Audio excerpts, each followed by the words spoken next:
It's the Disco Gimp here. Well done, everyone. Thanks for clicking on another video. Let's go. This is a very unstructured review from me. I don't have any notes for the book that I'm going to talk about today because I just finished it. It's a very quick read, and I just pounded through it because I was curious by the premise. And when I finished it, I went, yeah, I want to review this, but just sort of quickly, like, it'll be a sort of a real quick review, at least for me. A quick review for me is, what, under 15 minutes? Yeah, really speedy there. So this book won the Stella Award, which is the same thing as the Miles Franklin, which is the premier Australian sort of literary award. It's the same thing as the Miles Franklin, but it only awards women authors. I'm not a big fan of prizes that only award women authors. I think it's a sort of a sexist, backwards concept that doesn't really prove or change anything. And the Stella Award last year went to a book that I really don't like, called Drop Bear by Evelyn Araluen, and that book's also a poetry collection.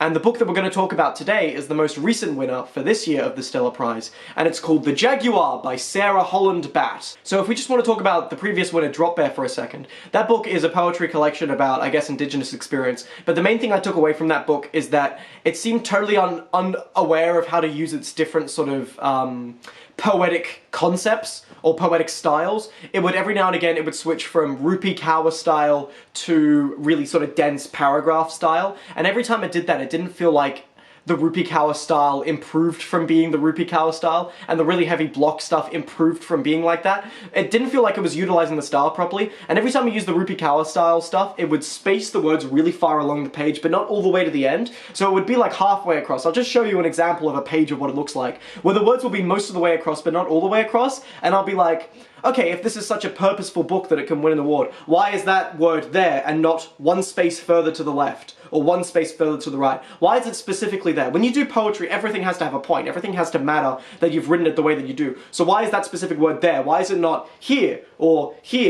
even just one space further? Why is it there? And I know the reason that she did that is because it's just bullshit that she just sort of spammed out. That's my theory, at least. Maybe there's another theory. Maybe it's too smart for me. But yeah, I got the feeling that a lot of the poetry was really sort of emotionally raw from that book, but it didn't have the kind of sort of stylistic backup, and it didn't have the editing that I felt like it needed to be good. And it also didn't have a central conceit. It was just generally about, like, here's what it's like being an Indigenous Australian, but it wasn't always about that. It was like really sort of haphazard. It was just a bunch of poetry, just a bunch of random poetry, and I didn't like it, and I don't think it should have won the award. This book, The Jaguar, that we're going to talk about, is another poetry collection as well, except I kind of loved this one. So The Jaguar is a book about like a woman character, who I guess is meant to be the author, of course it's the author, a woman character, and her father has started to really badly suffer from dementia, and he's in a nursing home, or he's in a hospital ward, and while he's in a hospital ward, she takes care of him occasionally, but she also has to travel a lot, so she's traveling around. And the book follows that central conceit. It's a book of poetry, and every poem addresses different parts of it. It doesn't address, like, different facets of dementia, but it addresses, like, sort of different moods that the author is in, or sort of different points in her life.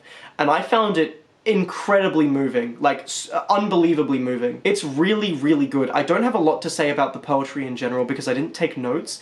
If I might go into a more detailed discussion of it when it ends up on my sort of best of 2023 list, which I think it might, or I'll just talk about it in like an honorable mention if it doesn't.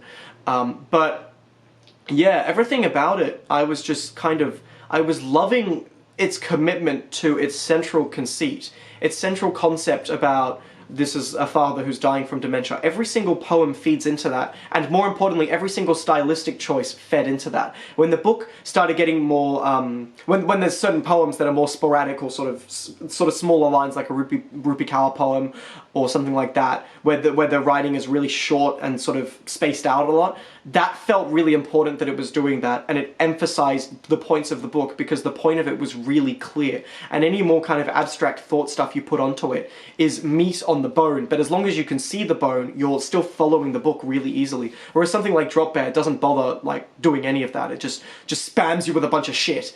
And I don't like that book very much because it's just kind of like, I don't know, it just doesn't commit to anything, whereas this book does. It has a really good commitment to its main theme.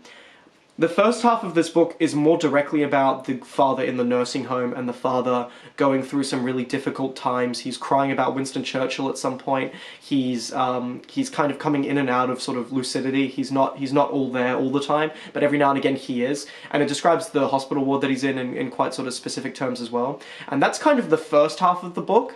And I felt that the first half was not as good as the second half, but the first half was really important. Establishing every single facet of the dementia that the father has, and also where he is, sort of locationally, and establishing kind of the relationship between him and his daughter, who's the narrator, was really important when the book started to get more abstract in the second half, and it started to branch out a little more, when the author was traveling a little more, and when the author was encountering the experience in a different way, in a more sort of separated way. And the book also got a lot more artsy in the second half as well. And I loved that that was the point where it did it. Okay, I hate to harp on about Drop Bear, but the second you open Drop Bear, it hits you with the artsy shit right out the gate, right? It's just immediately like that. And I don't like that. I don't like being subjected to the sort of whims of an author straight away. I like there to be a point to what you're doing. I like it to be set out. I like clarity. And this book has so much clarity to it, so that when it does start getting weird, I can follow it so easily and so totally. I didn't quote any of the poetry as well, and part of that was that I didn't want to ruin it. I didn't want to take it out of context. If you read the book, it doesn't read as like, wow, that poem was particularly good. It all flows as one like abstract narrative, and by the end, it's just so like powerful and really, really great. The ending of this book, the last poem or so, was like fucking just brutal. I was a little bit confused at points about some of the order of the poetry. There's a point where, I guess kind of spoilers for this book, there's a poem about midway through where they're picking out sort of attire for his casket, if I remember. And it was just weird that it was at that point that they were doing that. That was a little weird. And it wasn't entirely obvious to me if he had died at that point and then the stuff afterwards he wasn't alive anymore. Every now and again it felt like he was alive then he wasn't. And I kind of liked that idea that that might feed into the concept of dementia where, you know, when she's further away she can't be sure like how he is or anything like that. So it's as if he were alive or dead at certain points. But sometimes the order of the book confused me about, is he still alive? Is he still dead? And that isn't necessarily, it isn't trying to follow a plot necessarily, it's just trying to like deliver a theme to you, or like a central idea in sort of different ways. So it doesn't need to follow a chronological narrative in that sense, but it was just a little confusing to me. Maybe on a second read, once I know where it goes and where it ends up, I'll probably be okay with it. That might have just been me and my dumb brain not being able to process the poetry properly. It's a very snappy book of poetry. It's maybe 120 pages. It's so fast moving. And it gets you into the idea, and it sets up the idea from the very first poem, and it doesn't let go till the end.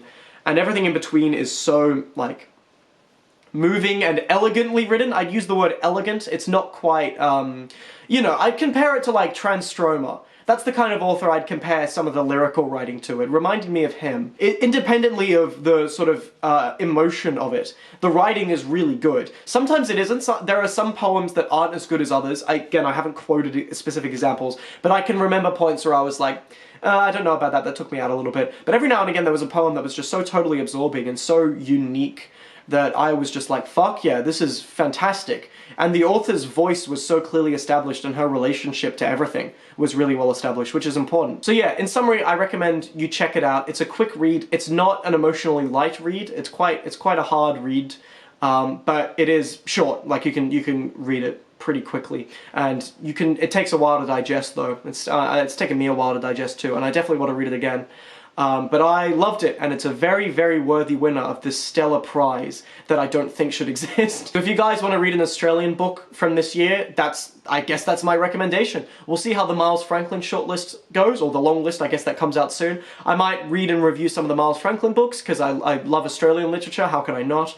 We'll see how they do, we'll see how the Australian books do, but for now, that is all I have to say about that book, really. I would give it maybe like an 8, a 7 or an 8 out of 10. On a reread it could go up, but I fucking loved it, and I can't wait to read it again. So thanks guys for watching. Nice quick review, nice quick speedy Disco King review here. How good of me. Thank you guys for watching. I'll have a pod review out in a few days. Pod, that women's prize book that everyone hates. Myself, no less so. But until that point, thanks guys, and see you next time.